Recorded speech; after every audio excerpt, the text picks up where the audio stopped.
তো গাইস আমি এসেছি পিসির বাড়িতে, ঠিক আছে? তো আমি শুয়েছিলাম, আমার ভাই কি করেছে জানো?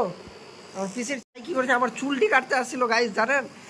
এই যে দেখতে পাচ্ছ, এই যে মানে আমি উঠে গেছি, মানে এমন চাকরা চুল আনসাকসেসফুল গাইস। গাইস, এইভাবে ভয়ানক চাকরা থেকে দূরে থাকবেন, ঠিক আছে? চুল কাটতে চলে আসছে গাইস, এই যে মেশিনটা, এই দে এর হাত থেকে বলছে চুল কাট চুল কাট, এই যে কী করে অন করে, ঠিক আছে?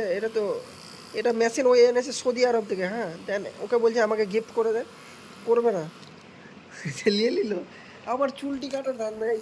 আচ্ছা গাইস, দেখতেই পারছেন, ঠিক আছে? তো অ্যাটাক করেছিল, কিন্তু অ্যাটাক করে আর করতে পারে, মানে আমি শুয়েছিলাম তো সাকসেসফুল হয়নি। এই যে দেখতে পাচ্ছেন গাইস, আমার চুল কাটার প্ল্যানিং চলছে গাইস। এদের বাড়ি আর আমি আসবো না কোনোদিন, নেক্সট টাইম আমি আর আসছি না। সাকসেসফুল হয়ে যখন ঘুমিয়ে থাকবো ওদের বাড়িতে যাবো, মেশিন নিয়ে যাবো, তারপরে ওরাই দেবো পুরোটা।